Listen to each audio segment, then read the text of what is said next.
friends at Stevivor.com. It's me, Mario. Hee you guys number one.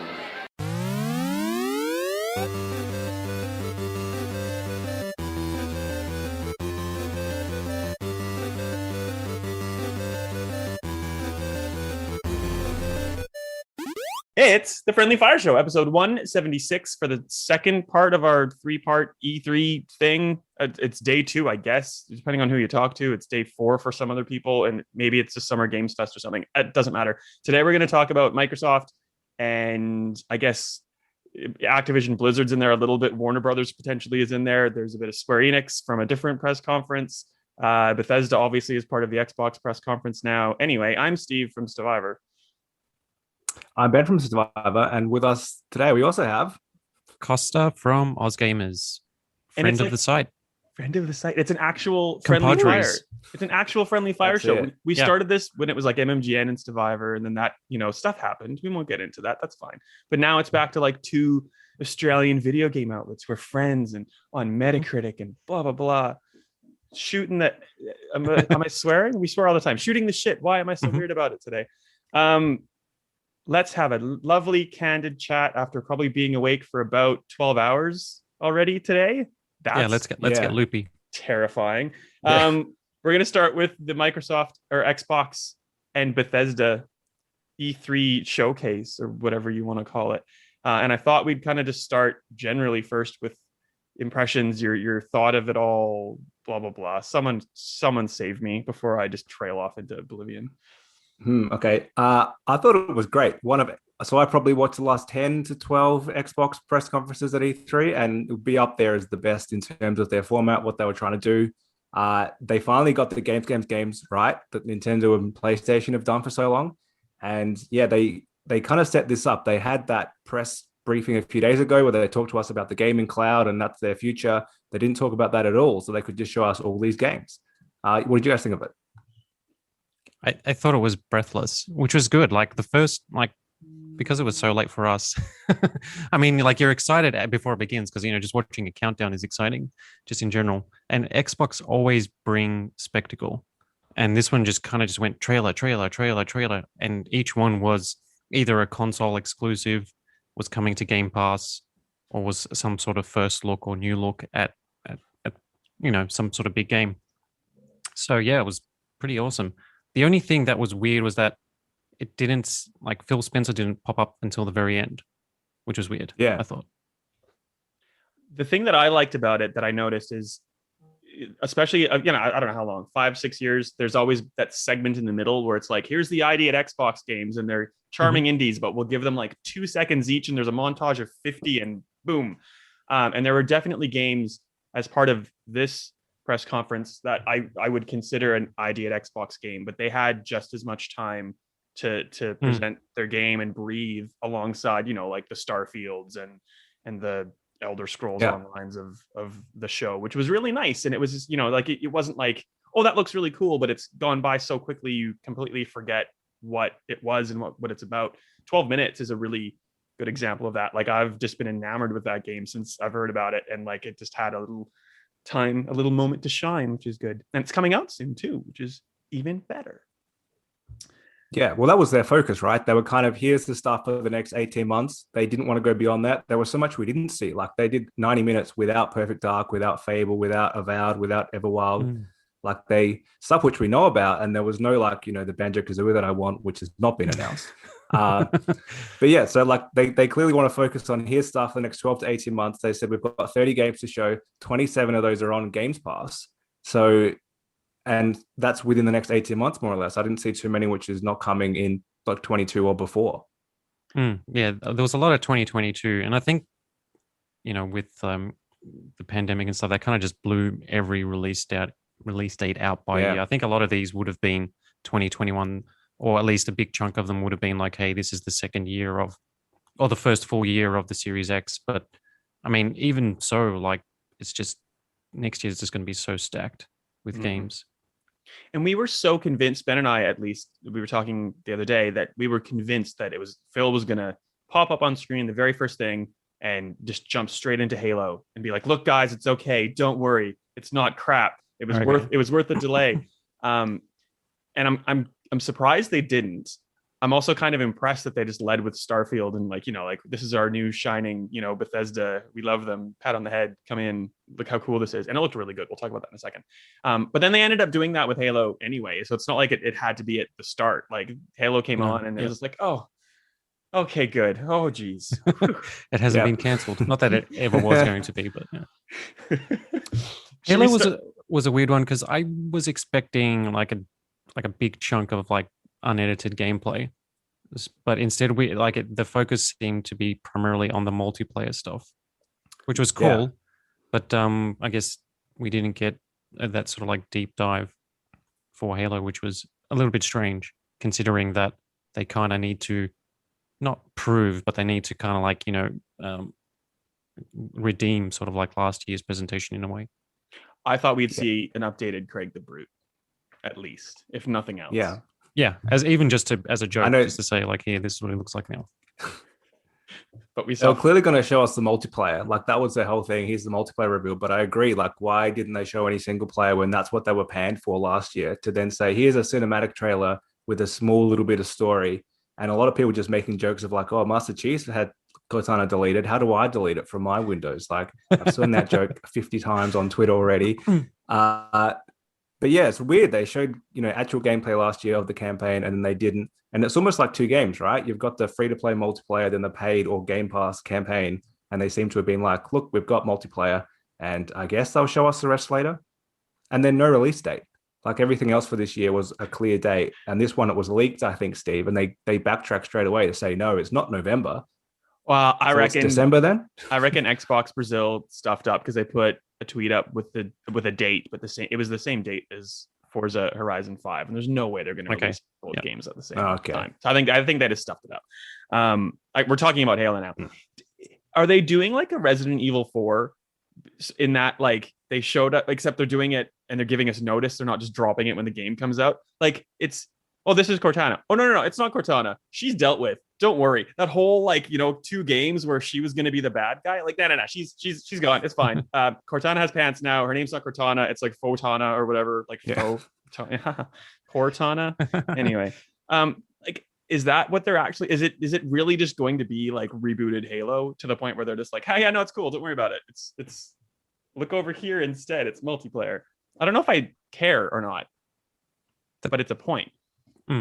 I don't know. Halo's a weird one. Like, I'm not the biggest Halo fan. Like, I love the Xbox platform, from the 360, but Halo has never been like the reason that I, would get an Xbox. Like, sure, it's there, but like, it's never been the number one reason. And this one, I guess, like, I'm just like, I need to see that sort of like something to be like, okay, I want to play the single player. And they didn't really do that, although. I'm sure like the multiplayer looked fun, but like that's never been something that I've been a huge fan of. Do you think the multiplayer lost me after 3? So like I played heaps of Halo 3 multiplayer and then never again. Like it was a big deal in 2007 when that came out. There was no other game like this to that degree on Xbox 360. And then it was just another shooter. So this year, as we said yesterday, Steve, with Battlefield, like, well, I don't know what COD's doing, but there's a gap in the market there because they're not showing anything. So maybe that's why they're pushing that, especially being free to play. Like they're essentially going up against Warzone and Apex. Like it's a different time for Halo and it's time for try to get that audience back. I've had a really good time in the Master Chief Collection multiplayer to the point where like I almost jumped back into Halo 5 Guardians multiplayer because Halo 5 wasn't great, but the multiplayer wasn't bad either. But it looks like that they're pushing more back towards like old school, like retro Halo, but with like a fancy new 4K gloss over it, which is fine. I think that's cool. Yeah, definitely. But we don't have to talk about that anymore if you guys don't want to. But like Battlefield's doing the same thing. Like how cool does Battlefield 2042 look it's going to that, I mean, kind of like Battlefield 3 for modern day, but the scale is just ramped up. And if Halo's doing that sort of like old school Halo, but bigger and just way more like, impressive in terms of the animation, the player counts, this and that. And if that's what they're doing, then like that's probably a very smart move and making it free to play too. But they didn't really explain that, although there is a deep dive or something about. I haven't really read everything, so they probably have explained exactly how it works. Yeah. And if you don't like it, you can always go and play the Final Fantasy Battle Royale, which was announced today, and I don't know the name of it. And it might be a mobile game for all I know. So there's no shortage of multiplayer games, free multiplayer games, paid multiplayer games that you can play. Anyway, something that isn't a multiplayer game, which I would like to talk about maybe next, is Stalker 2. And I don't know the subtitle of the name, but I'm sure Kosta does. Or sorry, I put him on the spot. Maybe Yeah, Kosta I'd have, because they just announced the subtitle, so I just have to scroll. Yeah. Heart of Chernobyl. There we go. Now this is a weird one, like because Stalker the original is like a classic PC game. It was Right. came out like well over a decade ago, and it was kind of like talked about in the same sort of league as like Half-Life, the original Half-Life. So it was this very, very PC FPS, and it was set in the exclusion zone, and it had all these weird sci-fi elements, survival, and it was Metro Exodus, 10 years plus before Metro Exodus in a way. And so this sequel, Stalker 2, was originally, I think, announced in 2012 or 13. And it's been in development for probably longer than like Star Citizen. So getting to see actual gameplay is not only surprising, but like what? So it actually is happening. And then also that it's actually coming out April next year, and it's coming to PC and Xbox exclusively. I think that it's a console exclusive, and it's coming to Game Pass on day one as well. So it's like this mythical PC game that actually looks pretty cool. It's I think people underestimate like how like popular Stalker is. It sounds like it met your expectations. Yeah. Maybe. Yeah. Yes. Good. I underestimated it. Yeah. I love like that sort of like aesthetic. Like Metro Exodus like is such a great game to me. But that's sort of like, not just post-apocalyptic, but just like, Chernobyl style of just where it just feels real and dangerous. Yeah. And is that one of the ones? So quite a few of these games are Xbox One and Series. No, this is. I don't think it is. Yeah, Yep. which is good. I'm like, I would almost have been happier if all of the games announced were just Xbox Series X. Like, I know, you can scale your game up and down, and it's not so much of a big deal. But like, let's, just cut the cord. Let's go. Yeah, there's more than I thought, actually. I thought it were going to be pretty much all cross-gen, but most of them were Series X and S only. I don't think there were that many, especially for like the Game Pass Day One games, like obviously your Far Cry, your Battlefield. And what was the third one that wasn't the Game Pass game? Diablo, maybe. They were the ones that were all cross-gen. And a lot of the others were current gen only. So better than I thought it was going to be. It is interesting. I mean, maybe they're just not saying Xbox One anymore. Yeah, maybe. because they've got Series S and Series X. That's not complicated. Yeah. Well, but they were on some of them. And then the other, I guess, thing is like Ben and I were doing the news this morning together, and like we have our little like I have my little cheat tag like notepad thing up with the tags that like most are going to be on most every story, like Xbox One, Xbox Series S, Xbox. And then I'm like, I guess we have to add like cloud gaming to our tag list here, because I refuse to add like things like Stadia and like any sort of like one that's like services that aren't in Australia. It's like, forget it. Or even just out of blue, it's like it's coming to PC, Stadia, this, that. It's like, relax. Luma, xCloud. Yeah, it's coming to a couple of things that we care about. The rest, whatever. Well, I like that. Well, not that we have it, but I guess that was sort of E3 news. Like, we're getting it confirmed this year. That's what my old mate Phil and his buddy Satya said. And I get what's the other quick thing recap of that? It's coming to TVs through like, in-app TV things like Netflix is. It's coming to browsers. So that means iPhone and everything else that has a browser. It's coming to your PC, and, you can start streaming a game if you buy it, instead of waiting for the whole thing to download. I thought that's a pretty good summary of what that like pre-E3 announcement set was. Anything you guys want to talk about that I've forgotten about from it? I think that was it. It's basically it. So long as you have a decent connection and not fiber to the node, you can stream games now, is pretty much their pitch. So, We struggle with a Zoom call sometimes, so I don't know. We'll see. Yeah, that's why in Australia Yeah. it's always like streaming. It's like, yeah, it all sounds cool, but it all just sounds futuristic still. But I mean, it's coming. Well, we're getting the best version of it too. So when it officially launches later this year, all that stuff will be here or around the corner. Yeah. Just having it on your Xbox is interesting because you'll be able to go browsing through Game Pass and just firing up a game. So instead of having to download 50 gigs or even making room or whatever it is, you can spend an evening potentially just going through and just checking out a bunch of games that aren't even installed. That's pretty like if it happens seamlessly, it'll be like a magic trick really. And we'll get so used to it and spoiled like with everything else. I was playing it's not a very good selection and it's like, so I don't have an Android phone, but I have an Android emulator in BlueStacks on my computer. So I was, just like playing around and playing like Resident Evil 7 on BlueStacks via xCloud preview program, which was really cool. But also like I've completely finished that game, all the achievements. Like I don't really want to play it. So it was kind of the novelty of like, ooh, and then like, all right. If it was something new that was on Game Pass that day that had just come out, like, yeah, cool. That would be awesome. It's probably not for you, the person with 2 Xbox Series X's and like a gaming PC. Like they're probably going for the people without that stuff. Yeah, what if I want to play from my couch?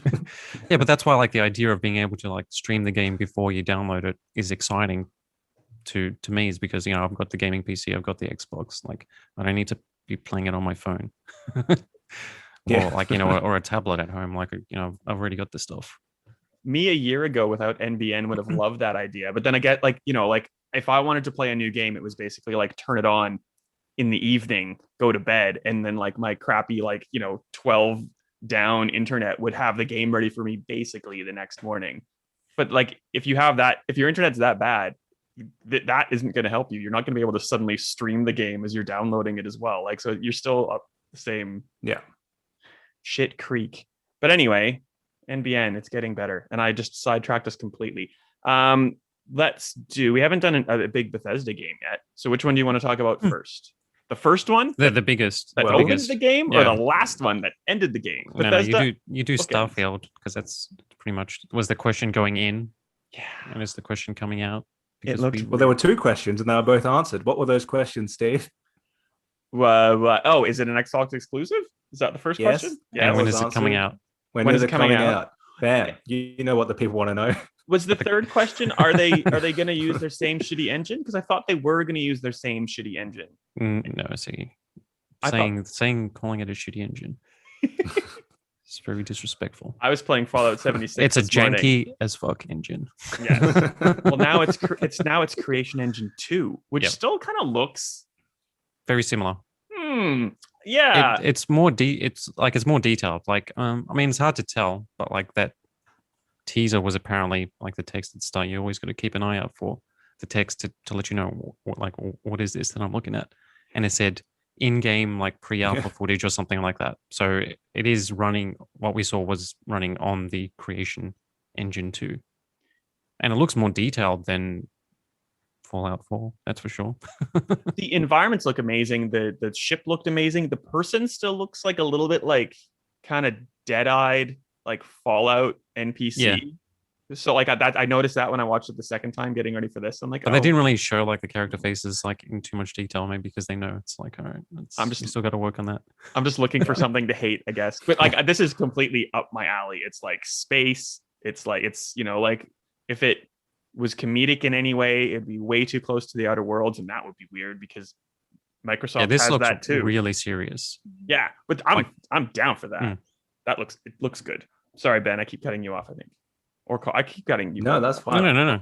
Now that you talk Outer Worlds, the 2 trailers together, the Outer Worlds was like taking the piss of exactly what Starfield did. Like its whole, setting the scene. Now there's going to be a drop, and we don't actually have anything to show you, so we're just going to show you the side of the face. Like that's exactly what Starfield did.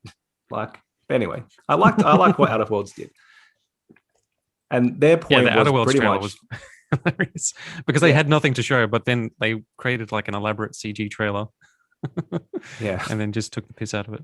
But it was still better than like you'd get it like almost even like a Starfield announced back in the day, and it to the same extent Elder Scrolls 6. Like we don't need like this A logo. 20-minute movie like with people Yeah. going, oh, it's been a long trek and it's been a great road and oh our culture, and then like a logo at the end. At least make it funny, which I'm glad they did. Supposed to stay on Starfield briefly. Yeah, sorry. Did you guys think at any point it was going to go to PlayStation? Like it was obvious, right? This is going to be an Xbox and cloud and PC. Yeah. Like I don't know why people thought there was going to be anything else. I think Deathloop and what was the other Bethesda game that's PS Ghostwire Tokyo. Ghostwire, yeah. That set the precedent. Like as soon as Microsoft bought Bethesda, it's like while timed exclusives have already been established with Sony willing to pay third parties like Bethesda money to have them exclusive. So you're buying the studios for $7 billion. Like, what are you, an idiot? Like, like, what? I mean, but it's not even that. Like, it's like, okay, there's more PlayStations out there, fine, but it's PC and Xbox. It's an ecosystem that covers, so many people. And to be honest, like, there is many Elder Scrolls fans on PC as there are on console. Yeah. I think. There's more PlayStations out there, but there's more Xboxes that are going to be out there because you probably have to buy an Xbox if you want to play Elder Scrolls 6 on a console. Let's be honest, that's going to be exclusive too. And I would be amazed if it wasn't, because why? Like Minecraft, I guess, is like a completely different scenario. Like it makes sense for it to be on everything under the sun. Like they spent a lot of money on Bethesda. They have Deathloop and they have Ghostwire Tokyo on PlayStation for a bit, and it'll come straight to Xbox as soon as it can. And they also went, oh, by the way, Arcane, they're making another game just for us, so don't worry about that. Like we've got Xbox covered, thanks very much. And they should do that. Like I don't know why they have to play nice or why people are getting mad at Xbox for doing this. Like they bought Bethesda, it's theirs. Do it. Yeah, it's like you don't expect Insomniac games to pop up on Series X, so why would it be? I mean, it's just like it's the shock of it being such a big thing, like being Bethesda, and like it's crazy. Like it's hard to even still kind of think of Doom as a Xbox franchise, because that's kind of like what it is now. Weirdly, And speaking of Doom, it's getting its big next gen patch very, very soon too, with ray tracing, the works, 4K 60. Ooh yeah. And since we're doing that, Elder Scrolls Online is also doing the same thing. But that's like as much as I want to say about that. We don't know anything about, apart from like what we've talked about with Starfield. We know nothing else about Starfield yet. Like it comes out in a year and a half, and I guess we have a year and a half for gameplay reveals and stuff. Being the sleuth that I am, the teaser trailer says, "Create any character you want." So that tells us quite a bit. Ooh. But it's this bit, yeah. It's explore with unparalleled freedom as you embark on an epic journey to answer humanity's greatest mystery. So, like with the serious tone, like, I mean, we don't really know what it's about, but that kind of tells me that you can, obviously there has to be a story there, but you can pretty much explore the galaxy, and almost in a way that it feels like Mass Effect, but like the first contact period of Mass Effect, but that we never actually played. Yeah. And so I'm thinking like we're going to discover like alien races and all sorts of craziness, but I don't know. It's still hard to. How do you imagine what like a Bethesda style city or town is in Starfield? In space. Yeah. With like the 10 people that live in the entire village, because that's as much as they could probably like get on the screen, because their engine would fall apart because it's janky, not shit. Janky. Right. There you go. Janky. An engine that's not janky in a game that's not janky or shit, a franchise rather, is Forza Horizon, and we're getting Forza Horizon 5 in Mexico. And it was, I thought we'd see a Horizon anyway, but we didn't see anything about Forza Motorsport. We get instead Playground. No, this new game coming out in November 9th. Not only that, but it looks proper next gen. I think for the first time for Xbox Series X, like that opening of like showing the environments and then photogrammetry. It's like Flight Simulator when that first got shown. Like it's like what the hell? Like how is this real? And then Yeah. you see the car driving around, and then it's like Yeah. cut to 60 frames per second gameplay, and then it's like cut to it's coming out in November. You're like, what? Where did this game come from? And it just that easily game of the show in terms of wow, it just looks amazing.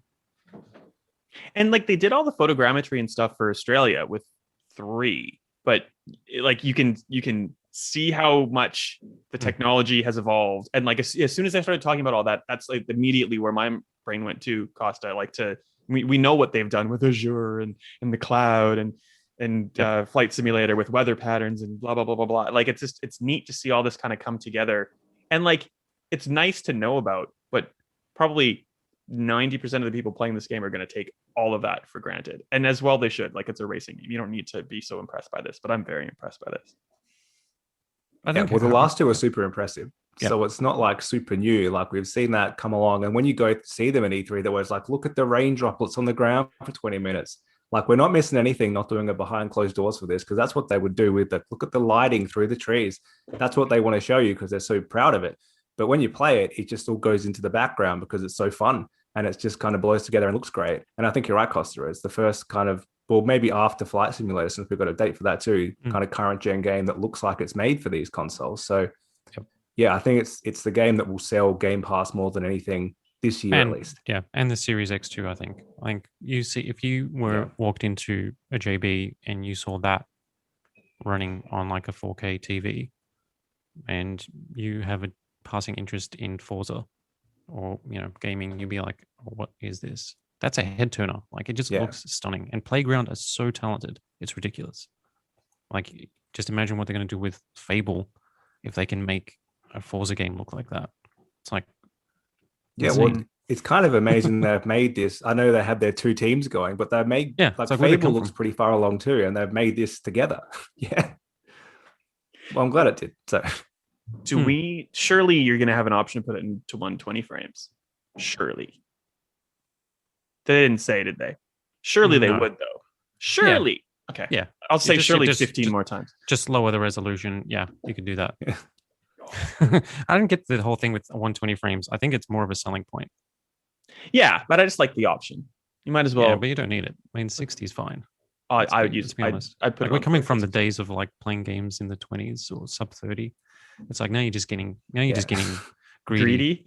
It's like you got 60 and then they're like, hey, but there's an option for 20. And you're like, oh no, I want 120. Soon you're going to be wanting more. Just slow down. All right. I'm sorry. Well, something that it isn't for, well, it probably is outputting in 4K, but it doesn't need, it's not flashy bells and whistles, looks flashy great, but it actually still, what am I trying to say? It still looks really good, but it's replaced. It's like a 2.5D sci-fi adventure game that is very, it's a very different look than a Forza Horizon as an example. But I'm probably as equally as excited about that game as I am for Horizon, which is strange. And like this just came out of left field, and it's one of those lovely like ID at Xbox kind of games that you get to get excited about something that you've not seen before. I'll shut up now. Yeah, replaced is like all aesthetic. Like if you love pixel art, if you love that sort of like neon sci-fi retro future sort of look, it was kind of like, remember that, what was that game from like a couple of years ago that disappeared? The cyberpunk looking side-scrolling one at the Xbox showcase that everybody was like, wow, look at this, and then just disappeared. I don't even remember what it is. So it was a side-scrolling one. Anything about it. It wasn't now Tunic, was it? Yeah. Was it the last something, maybe? I don't know. But anyway, this is as impressive as this is the new one of those. Yeah, but we won't forget about it. It's coming out soon-ish. But this one also has that animation that's like, Prince of Persia, Another World, like really highly detailed rotoscope style animation that just looks so cool. Yes. I think I said Blade Runner like in my first sentence writing about it this morning, which I like regret, but it was also 5 a.m. So like whatever.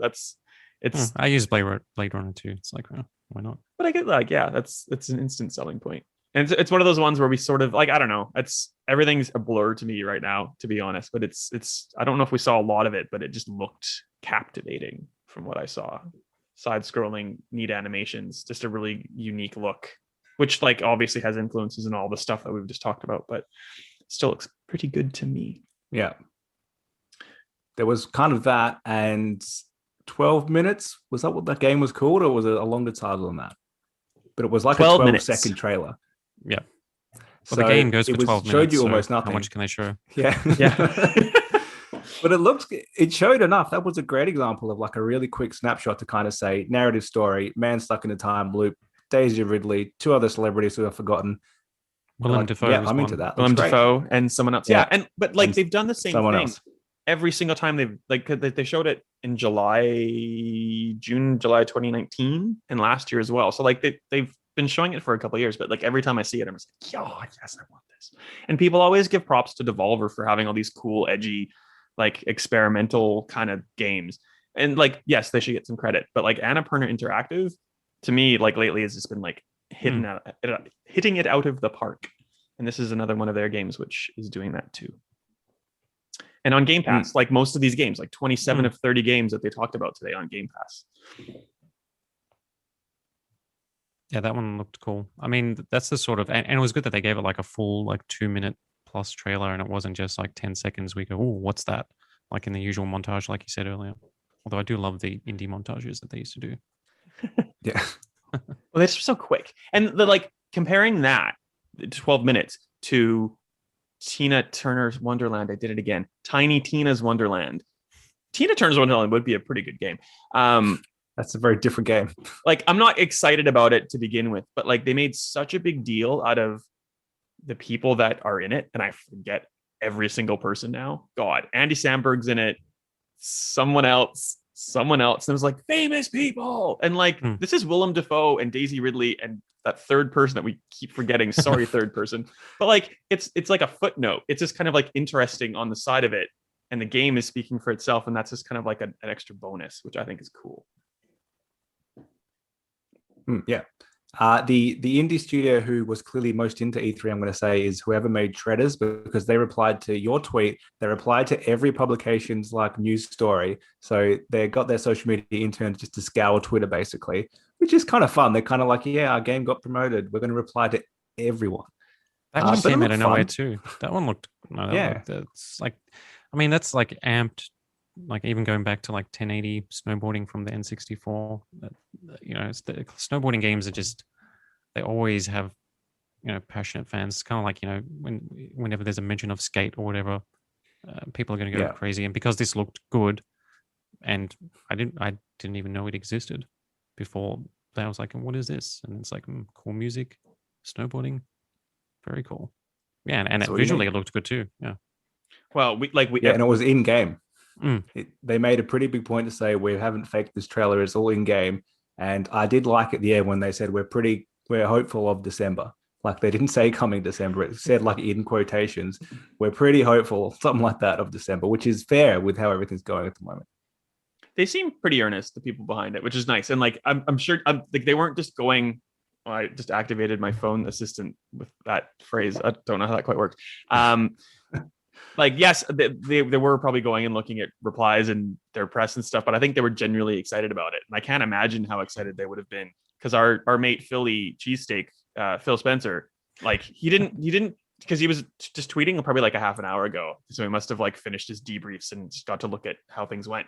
And that was one of the few games that he actually talked about. He's like, I'm just really excited. I love a good snowboard. I love the feeling of it. And this just looks really, really cool. So that must have been like, they must be pleased as punch to have the head of Xbox talking about their game like that. He also talked about, because Rod Ferguson is now at Diablo with Activision Blizzard.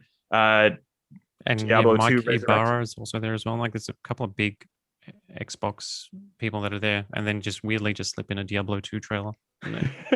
Well, yeah, and it's coming out to like everything under the sun, like Switch and everything. It's not a Game Pass game, but it was cool to see. And like I feel like that's one of your wheelhouse games, Kosta, or you're a Blizzard person anyway. I'm not a Diablo person really, but like, what did you think of it?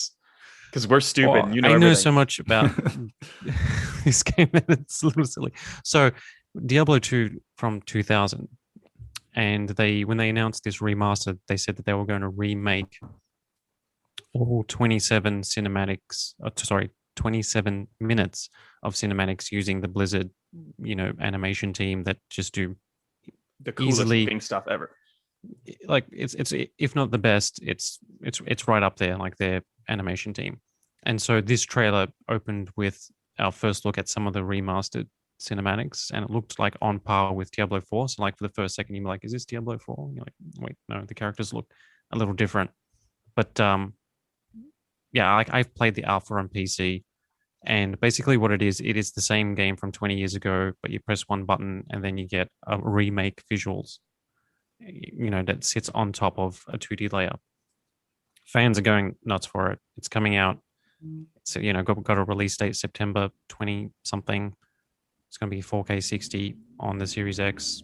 It'll be the same on PC and a few other platforms, but it's also Xbox One. It's also Switch. There's cross-gen, so you can take your characters to any other platform. But they didn't say crossplay. That was the one thing that I was hoping that they would just announce in this trailer as well, would be release date, but then also crossplay. But I think crossplay with something like that would be such a massive thing to even wrangle at this point, because there could very well be crossplay between. I think at the very least we'll have crossplay between Xbox and PC. I think, but like if you're trying to add Switch and PlayStation into the mix, there's a lot of like legal documents to sign, or whoever, payments to potentially be making to some publishers. Exactly. Hmm. Oh yeah, that's cool. That's gonna be one of the it big games of the year, hands down. for Kosta. I love a good game that has like the old new overlay. Like I don't know. To me, like I probably first became aware of it with like the Halo Combat Evolved Anniversary Edition. Like I just love that. Every game that can do that should do that, because it's just fun to just jump back and forth and like everything. If they can do it with the music and the visuals, cool experience. Yeah. Especially if you're like a diehard fan, it's like a really nice like. This is like the Halo 2 one, like the Halo 2 in the Master Chief Collection. Like because it changed with like the updated the cinematics, and then also changed like all the audio and all the visuals, and the all the like environments looked so much more detailed. This is kind of like very similar to when you go back and forth, like you lose like that surround sound. It just sounds like, I mean, it's not mono, but like you just like MIDI file almost. Yeah. I'm looking at my list of stuff to talk about. So much. I don't know. Talk about what's Party Animals is on PC right now. It looks really, really fun, and it's coming to Xbox next year. I think that was worth a mention because it just looks fun and like just I think you've covered joyous. It. Yeah. That's a shizzle rule. That's it. All right. Age of Empires 4. I don't know if you're a Age of Empires player, Kosta. Probably. Yep. Yeah. All right. Do you want to talk about Age of Empires 4? Yeah. So Age of Empires 4, like October release date, is really cool. That is being developed by Relic, who are RTS kind of like gurus. They did Company of Heroes 1 and 2. They did the very first Halo Wars, I think. Yeah. I think Relic did the first one. Yeah. And so their pedigree is pretty much set in stone when it comes to RTS. And from the original reveal from earlier this year, Age of Empires 4 looks awesome. And it's going to be one of those sort of like, I mean, you don't want to use the term games as a service. It's going to be like a platform. So they're going, because the way they're doing the history. So like the trailer that you saw there with all that documentary footage, isn't them just doing stock footage. That's how they're telling the narrative in the game. So if you're doing the Joan of Arc campaign, they basically collaborated with, there's documentarians that do stuff for like History Channel and BBC Films and things like that. So it actually presents, documentary footage, and they went, they did location scouting, and then, there'll be transitions from that to the period, and then you playing. Like the way they described it's really cool, and this kind of trailer shows glimpses of that alongside the release date. So if you are an RTS fan, and to be honest, there's so many Age of Empires fans. Age of Empires 2, which we're looking at 1990s, I think was when it first came out. I'm pretty sure. That's still one of the most played games on PC. Oh, wow. I think the last Age of Empires I played was when you bought like a Kellogg cereal and it came in the box. Like, it's probably Age of Empires 2. Yeah. Because it's World's Edge is like the Microsoft's company, kind of sitting on top of that, working with Relic, and like Shannon Loftus, who used to be, I can't remember what she was, but she came to PAX Oz, and I'm sure we probably all had a chance to speak to her, maybe. They have a lot of like the original team kind of working with Relic and doing all this stuff, and they have like this community that they're leveraging. So like it's one of those games that's taken its sweet time, but I think it's doing everything right getting to a proper release date, like making, ticking all the boxes, getting everybody really happy about what's going on, and so on and so forth. So Yeah, World's Edge aren't actually like a development studio like traditionally. They worked with like a Melbourne studio for the Tantalus for the Age of Empires 3 remake or remaster. But they seem to be switched on because they're not just, they're kind of like a weird in between where they have, narrative people, producers, and like a big team of community people and stuff like that. And they, with the existing, like, Age of Empires 2, like that is actually still getting new expansions. Like, so they're doing a really cool job. And that's like PC only. It's very, it seems niche. It is huge, but like it is kind of like niche. But like it's got, this huge player base, and they're supporting it in a way that they haven't done, I guess, in almost ever when it comes to Microsoft and PC gaming. They've always kind of like ummed and ahed and kickstarted things and stopped and started, games for Windows and trying to add achievements to Windows initially, and then now it just seems that they're really on track when it comes to PCs support. The weird thing that I just kind of astounded me is that it seems like nowadays we could just have keyboard and mouse support on an Xbox console and have this game on an Xbox console. And I asked Shannon about that in London in 2019 or in the before times. And it was like, oh, no, yeah, I don't think we're thinking about doing that. It's like, well, like, would it be that difficult right now? Like the way that you've set up, the way that Xbox is right now, would that actually be difficult? It's just weird because like they're missing out on like that many more people who like, maybe used to play from the CD in their Kellogg's cereal box, but don't have a PC, but have an Xbox sitting around, like if it has keyboard and mouse support. Yeah. Anyway. I think that was something I asked, can't remember who was like, will you release like just straight keyboard and mouse games on Xbox? Why not? Like, would it be possible? And I think they've discussed it. I just don't think that that's something that they would necessarily do. At least not now. I think with something like Age, like that'll be something where it's like, all right, PC now, and if we're going to bring it to console, yeah, sure, keyboard and mouse support will be there, but you'll just have to wait until we do like that, revamp the UI and add control support and do all those other things. Flight sim style, perhaps. What was I going to say? Can't remember. Doesn't matter.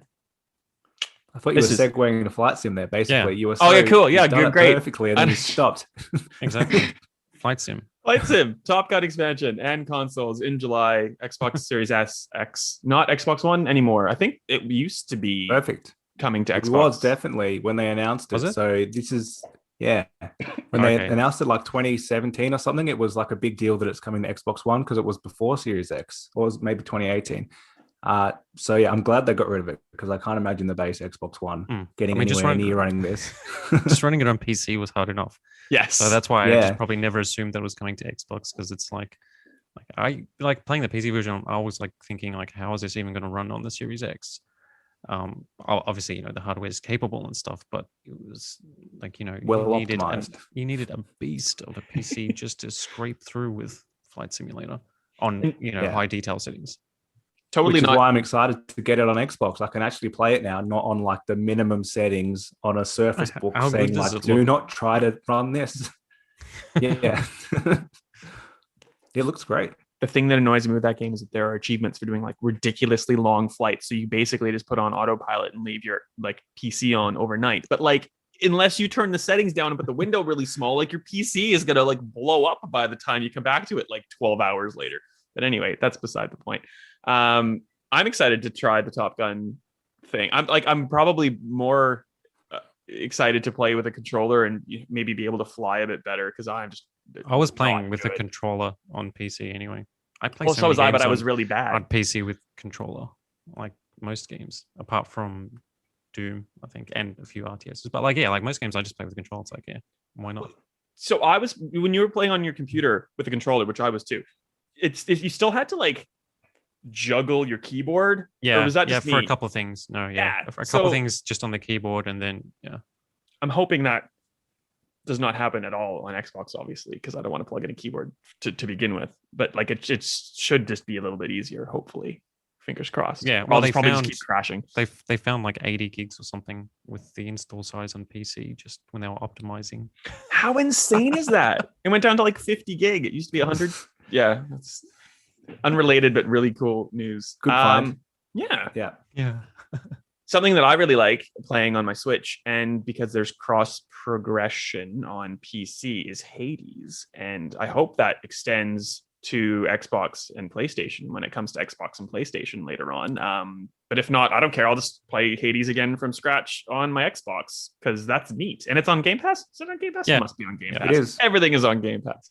It has to be. That's the rules of being in this showcase. But yeah, that's cool. It'll go to a new bunch of people. I played it on Switch as well, and I think a lot of people would have. But then there's that whole group who just wait for Game Pass now, which is normally me actually. So I'm surprised I played this already. If it didn't get such fanfare, I probably wouldn't have. Well, it was our game of the year 2020, so you would have felt that you missed That's out. why. Yeah, there you go. It was definitely, same as my personal game of the year. So good. And yeah, I'm going to play it again. I mean, just to play it again, but also, get the bonus achievements there as well. Well, So I played it on Steam, That's it. where achievements Yeah. don't really mean anything. You see like the Steam achievement pop up, you're like, Ugh, garbage. just interesting, but And if there is cross progression, you probably just get some of those pretty quickly straight in.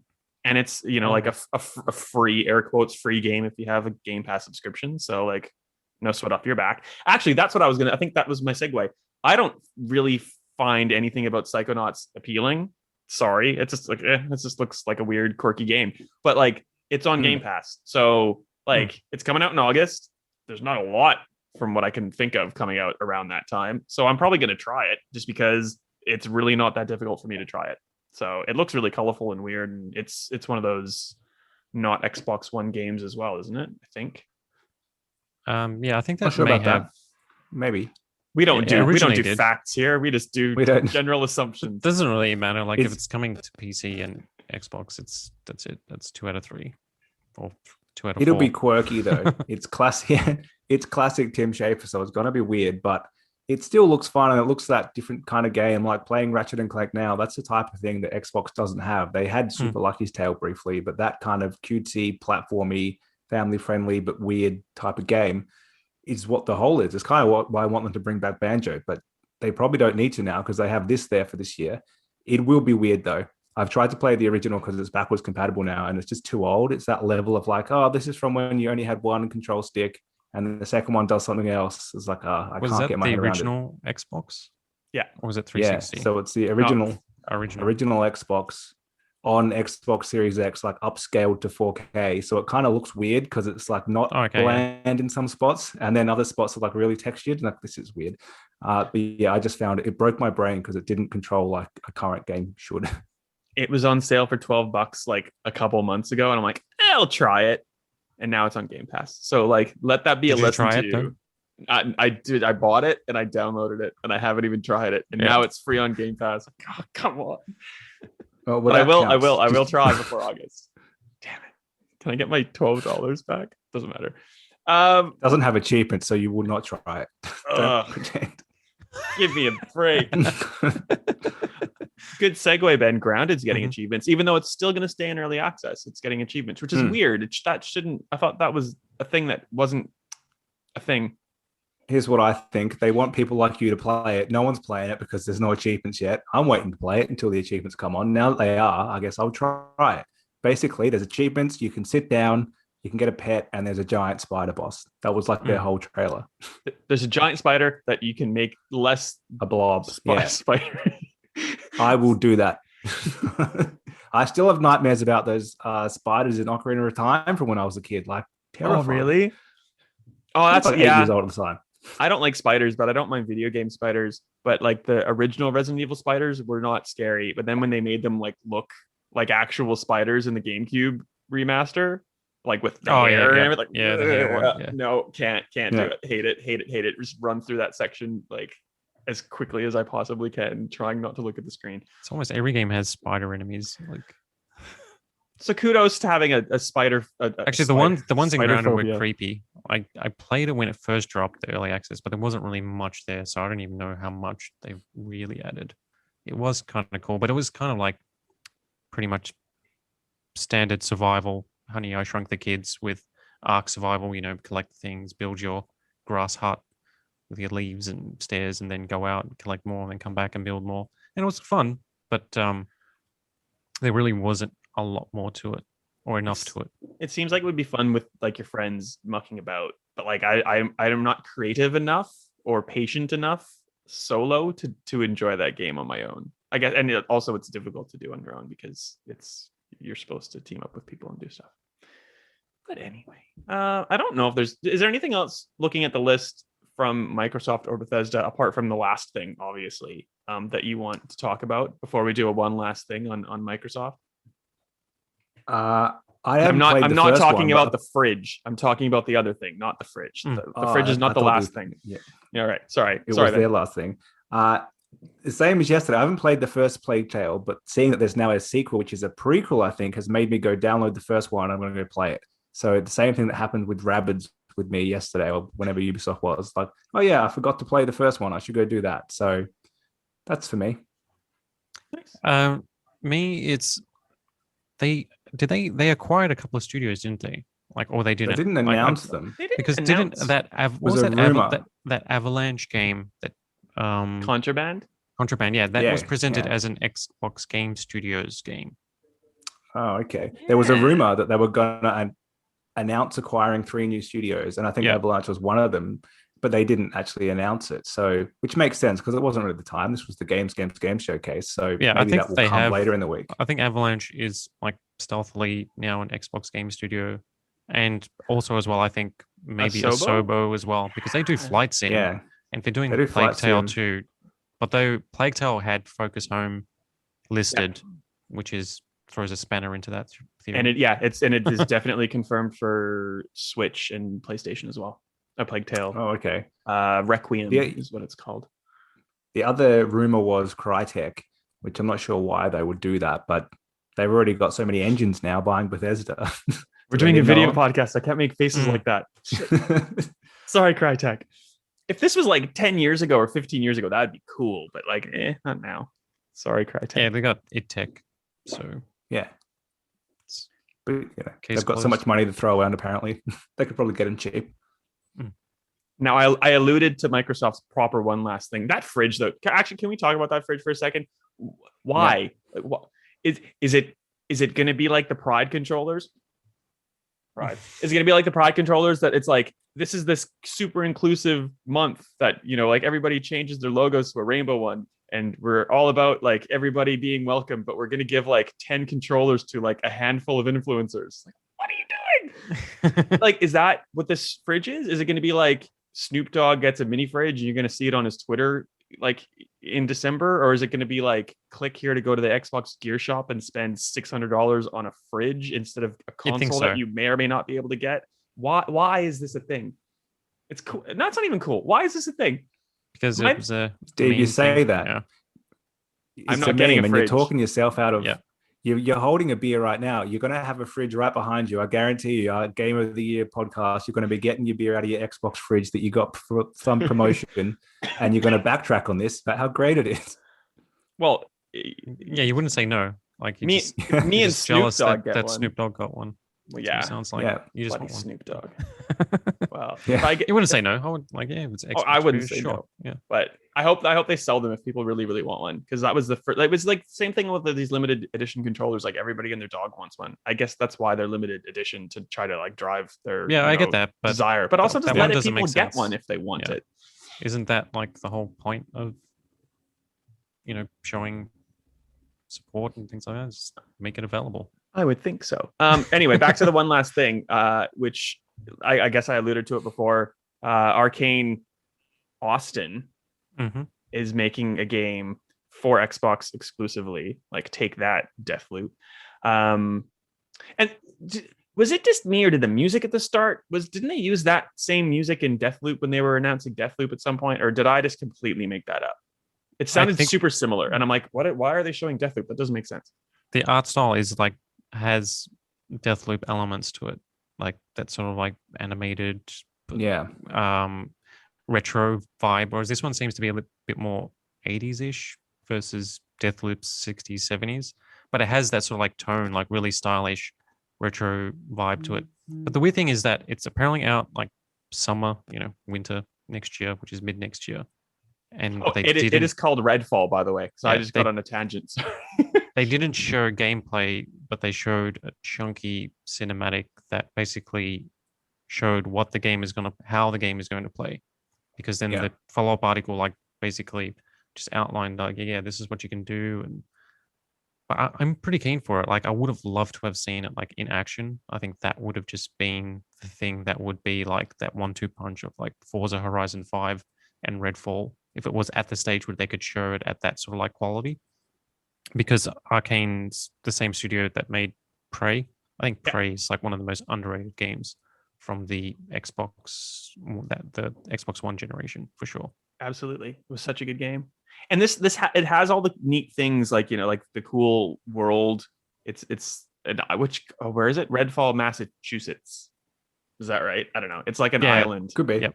It's an island that vampires have taken over and like perpetually made dark. But then, like at the end of the CG trailer, the sun came back out, and I don't know. Like, so I'm intrigued, but I'm also a little bit confused by this whole setup. I guess it has to be. It's not zombies as well. So Yeah, like, you know, celebrate, that was exciting. because like imagine, like, I mean, Back 4 Blood is kind of like, I mean, it's the Left 4 Dead spiritual successor. It's coming to Game Pass too, which is cool. But like, I don't think we can handle any more zombie games this year. No, apart from that, we couldn't have. There's zombies 2 4-player Watch zombie Dogs. game shooters. Yeah. There's zombies in Watch Dogs. There's zombies in Extraction. There's Deadites who are like zombies in Evil Dead the game. Like, there's too many. Yeah, it's a smart move. Arcane know what they're doing. Just on that choice alone is like, all right, they've got it. Then Redfall. Well, you pretty much summarized it all up. I'm glad they said in their press release after, like, yeah, it's a 4-player co-op game. Grab 3 mates, but you can play it solo as well. Like, it's made to be played like that, because when you see a Back 4 Blood, it's very much the Left 4 Dead. You really need to play with your mates to make it fun or useful. So we'll see if that actually works out like that. Again, we didn't really see any real gameplay, but they had a nice tone. And even that, this is probably why they didn't show State of Decay 3, because they're overloaded with zombies at the moment. Still a similar vibe. You're shooting stuff, which is kind of that undead style thing, but at least it's somewhat different. And very calculated for Xbox to start with Bethesda and end with Bethesda. So they were clear to say, this is why we spent $7 billion. We've got 2 games. And yeah, it just shows the future of them. And they're both coming out next year. So things are happening, even though I think we probably assumed Arcane was done for a while, because they've got Deathloop coming out in a few months. I didn't see them having another game ready to go so quickly. No, I think they've got, like, from my understanding, like 3 teams now. So they've got this Austin team who did Prey. Yeah. They've got the Lyon team that did Dishonored 1 and 2. Yeah. But apparently they've got like in France, they've got like multiple teams. So like the Deathloop team is, I think, separate from what I understand. And also there was a smaller offshoot that did the Wolfenstein Youngblood as well. So I think that, like, the Dishonored, like a bunch of those people are actually making something else as well. Like, there's a 3rd Arcane game, which is cool. But also, we didn't see Wolfenstein. I was surprised. I thought maybe we'd get like a Wolfenstein 3. We didn't. Actually, when we saw Contraband, I thought that was Wolfenstein for a second. I'm like, what? Yeah. That's the cool thing. Like, I think this press conference was amazing. And yes, there was some stuff in 2022, but like, it wasn't the, like, this is in 17 years. Like, this is Elder Scrolls 6. If they showed Elder Scrolls 6, I was going to like flip a table, because like, that's not coming forever. I like that it was pretty like immediate, things coming out pretty quickly. It was the good stuff. It was showing what they were doing with Bethesda. And like Ben kind of said before, there was no Avowed, there was no Fable, there's no Forza Motorsport, there was no Wolfenstein. There was like, this is a very small slice of what Microsoft has been working towards for years now, and just getting like shat upon for years now. Where are our first party games? Why aren't you doing this? Why aren't you like, it's starting to happen. And it's still early on in the whole, the grand scheme of things. So I'm like super duper excited. And I haven't been this excited at an Xbox press conference for a while. And this is like, I think next year is going to be better. I think next year, 2023, is going to be like even better. So it's exciting. That's what we say every year about Xbox. But this year they did get better than last year. So finally they moved on. And the Wasn't big hard thing last year. that I haven't seen many people talk about really is so a couple of days ago in their briefing, they kind of said we want to do a new first party game every quarter. So 4 games a year, essentially, at least of that AAA level. And you kind of think that's not enough to keep people subscribing to Game Pass. Like people want new games launching in there. Having old stuff come in and out is only going to get you so far. And they kind of showed today we've got a bunch of third parties willing to launch their game in there, which is what keeps people subscribed. So that's the big part of their strategy, which they needed to get right, and they seem to move in that way. They like perpetually one step ahead. So it's like, oh, one game every quarter. That doesn't sound like enough. It's like, wait, don't you know what we're doing? Yeah, did you see us when we added EA and Outriders? You know, we're doing third party games. We're doing this stuff, like we're doing all of that stuff on top of having 20x amount of studios all working on original games. And you're right too, Steve, like just the amount of stuff that they showed here compared to like what they didn't even have to show, or like, you know, Perfect Dark, this and that, is almost feels like, and what makes it so exciting is that fact that, like, you know, it's just like it's only going to get more and more. Like it may actually get too much. You maybe say like, all right, you're going to need 2 or 3 of these presentations, is because you've got too many of these first party games in development. And that may sound like an exaggeration, but I think that's going to happen at this rate. Like if you got this much to show, like, I mean, they showed a lot. If this is how much you're showing, you're going to need to like pump the brakes and like, you know, split this up. They didn't call it Xbox E3 2021. They called it Xbox and Bethesda. So quite realistically, next year they could split them back up again into 2. Yeah, maybe like because it Game Pass though. So like I don't know how you do that actually, because it gets tricky, but they almost could.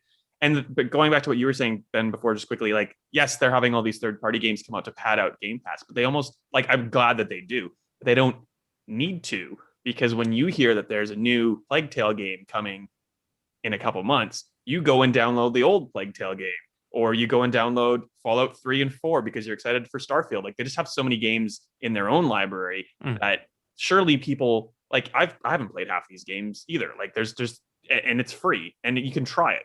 And especially if you can cloud stream it or something and not even have to download it. Like it's no skin off your back. Like, I'll just go try that. I hate it. Bounce off it. Try something else. It's great. Which is exciting. Anyway, I'm talking too much. Anything else from Microsoft before we talk about one Square Enix game, I think? I don't think we have enough time for one Square Enix game, which we're talking about right now. There was one big one. Guardians of the Galaxy, which is a single player, no DLC, no microtransaction game by Eidos Montreal, who did Deus Ex, and they did Shadow of the Tomb Raider, and there's another game that I'm wanting to say, but I can't remember what it is. Something. They did Deus Ex. Deus Ex is enough.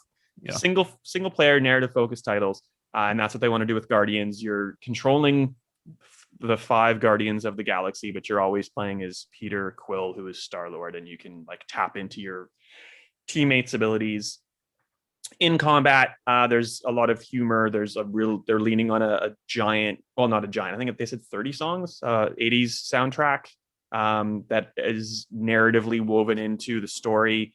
There's in combat the notion of a huddle. So Peter will call people into a huddle in the middle of a fight and give them like an inspirational speech, but like using song lyrics. And then, you know, it either works or it doesn't. But Mary DeMarle, the narrative director, told me like Peter always inspires himself, so don't worry about that. It's like, you know, maybe he inspires the rest of the team, which I thought was really funny. And then when you come out of the huddle, it'll like play, you know, like Bad Reputation or The Final Countdown or like just crazy 80s songs. And there's conversations that you can, you know, like make decisions in, which sort of impact the game, but not in any like giant way. Eidos has said the game is it's linear. There's some like kind of branching story paths, but they all kind of weave back into like a final single ending. Like everything about this is just not what Avengers was, I guess. And that's why I'm really excited for it, but I don't know what you guys think. I think that's the main thing. That's exactly it. This is what Avengers should be, right? Like this is what they made Avengers look like when they showed it at E3, and then they kind of showed the second part of that, which was its games of a service. And I tried to play it as a solo single player campaign game because I felt like that's what it should be, and it really fought against me playing like that. It's kind of like this is not what we want. Buy the microtransactions. Yeah. I bounced off Avengers so quickly. Yeah. Right.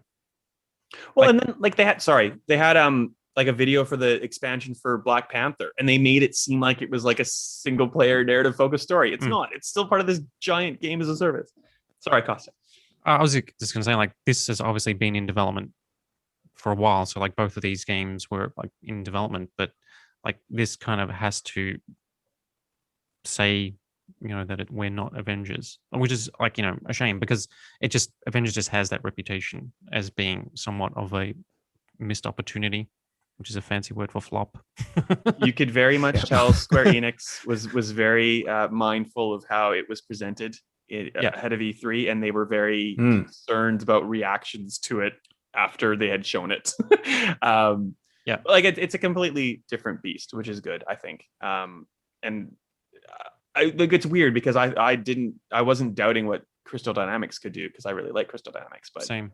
I think as much as they were admitting that they know exactly what's going on with Avengers, they were trying to kind of distance themselves, like they were doing backflips to try to kind of keep away from it. Like, but also like, I think it's what they're not saying that also needs to be taken into account. Like, you look at these characters and they don't look like the comic book versions exactly. And they don't exactly look like the MCU versions. They look kind of like a hybrid.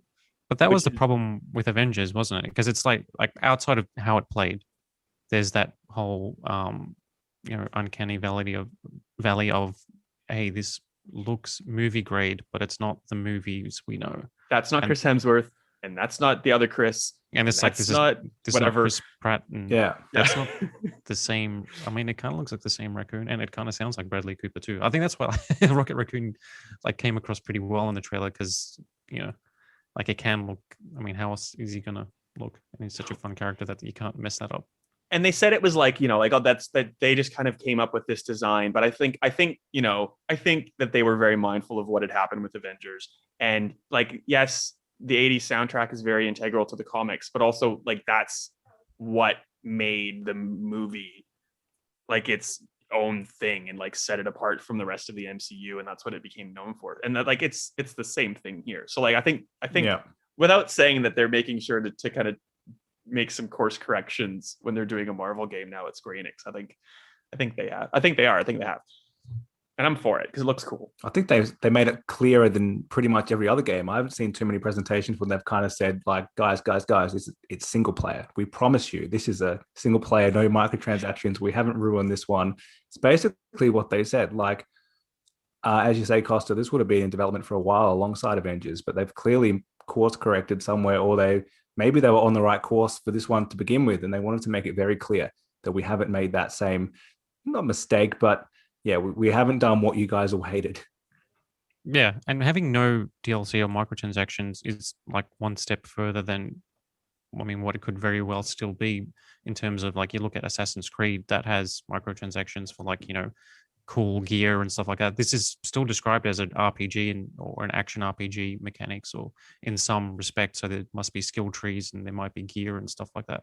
So they could very easily just do DLC. And you're probably right. The course correction may have been to remove that side of the experience, just to create as much distance as possible, just for how it plays or how it's perceived to play versus Avengers.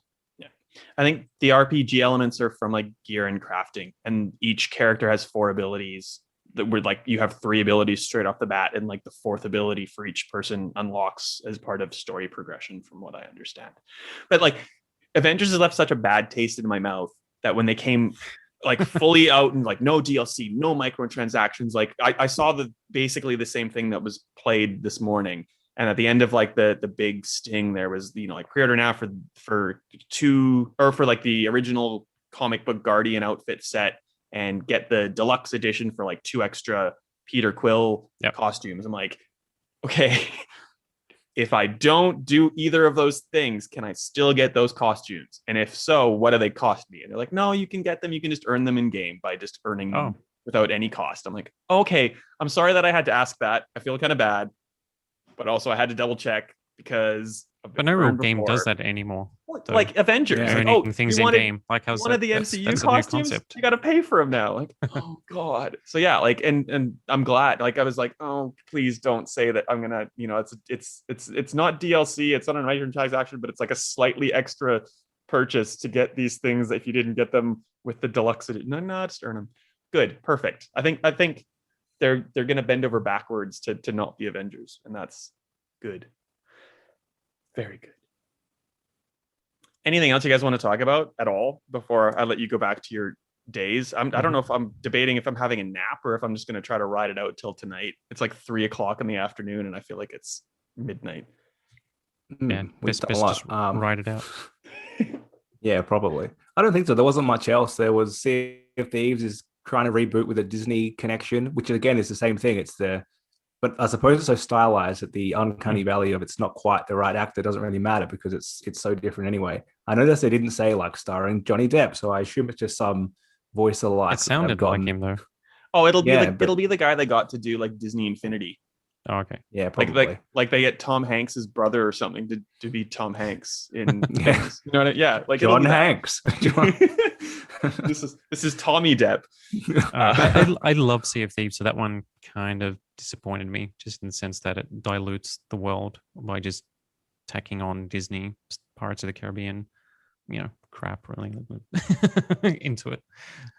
Which is, because the Sea of Thieves can stand on its own. I mean, I understand like why it's a crossover thing. Although I don't even know what it is. Is it like a standalone game?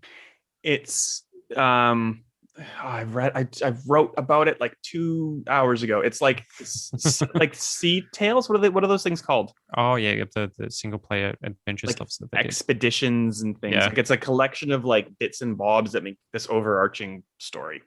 Oh, okay. And hopefully that made sense because I haven't played Sea of Thieves probably since it came out because I'm like, this is great, but it's one of those things where you need like a crew. I went solo sailing for a while and just got bored. Yeah. Ben, why don't you go sailing with me? I don't want you to go sailing with me. I'll think about it.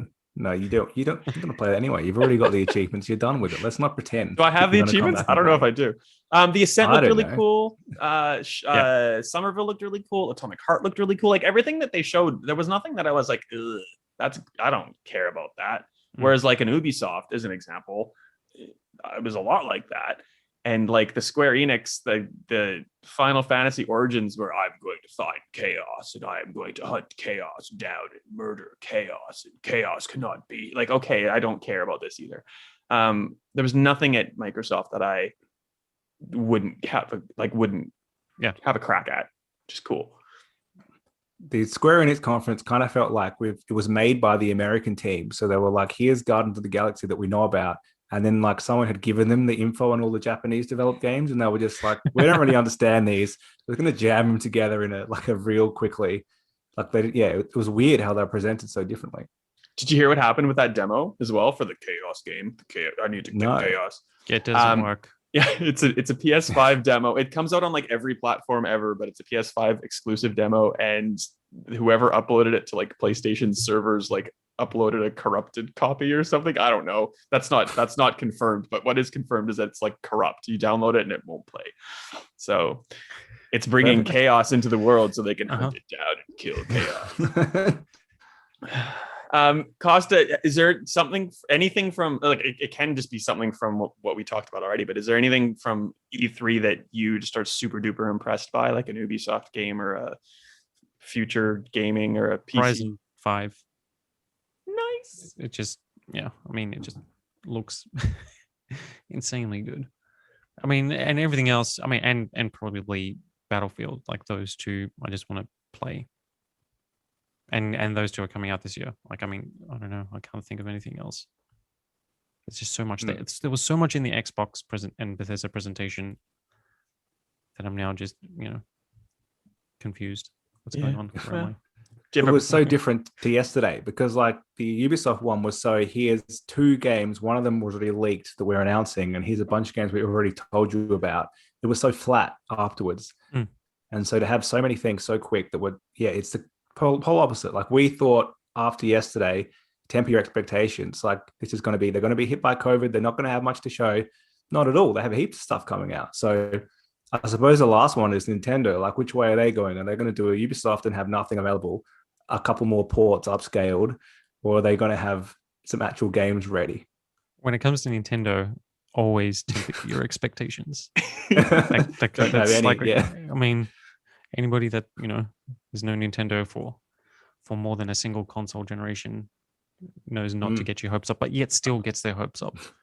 Nintendo is yeah. very happy about the Chaos presentation and also very happy about the Gearbox presentation from yesterday. That like that's on the whole, the bar is very low this year. It's not really hard to win people over because it's been pretty lackluster. I'm glad Microsoft and Bethesda, Xbox and Bethesda, hit it out of the park. Didn't fumble like everybody else. Yeah. I also like low key like that Sony's just kind of like on Twitter being like, "Hey, Ratchet and Clank's out. Also, there's UFC. Nothing else is happening this weekend, right? Cool. Have a good one. See ya. Bye." Kosta, how do we find you? Oh, of course, we go to OzGamers to read everything that you write. OzGamers. How else do we find you? Twitter, Toadovsky, which is spelled Toad and then OVSKY, and that's pretty much it. Nice. Thank you for joining us. Not a problem. Kick Steve Farrelly in the shin. Like, well, I guess you won't see him anytime. Well, we're not in lockdown. Maybe you will see him sometime soon. But whenever you see him, just kick him in the shin. He was supposed to be here, and I think he slept in. So I'm just going to call him out and make him feel foolish. That's fair, yeah. Yes, but it was good talking to you for the full hour anyway. So yay! Thanks for joining us. Thanks for giving us your time on this very long day. And we're almost done, guys, because we only have like basically Nintendo to go. Not even tomorrow. It's Wednesday morning. Yeah. So there's a break. Capcom's tomorrow at 7:30, but it's supposed to be like village updates and stuff. So that's good at least. Yeah. You're almost done, and you don't have to fly back to Australia from LA. Like, you're already here. So there's a bonus to all of this. I guess. Yeah. Ben, how do we find you on the internets? In case people forget after listening to you yesterday, where you've told them how to find you. After yesterday, yeah. And the next one, it's always the same. Ben_Salter on Twitter. That's me. Thanks for joining us, gents. It's been very exciting to talk about a conference that we actually all liked. Yeah. And it brought the E3 hype. Yeah. That we all crave. That was so kind of you. Between this episode and the one that we talked about, Ubisoft, there's like a 15-minute interview with Eidos Montreal if you want to hear more about Guardians of the Galaxy in this podcast feed. Anyway, Kosta, thank you again for joining us. Go to OzGamers. Australian websites are awesome. I have run out of hype machine though for today. I'm going to go have a nap, I think.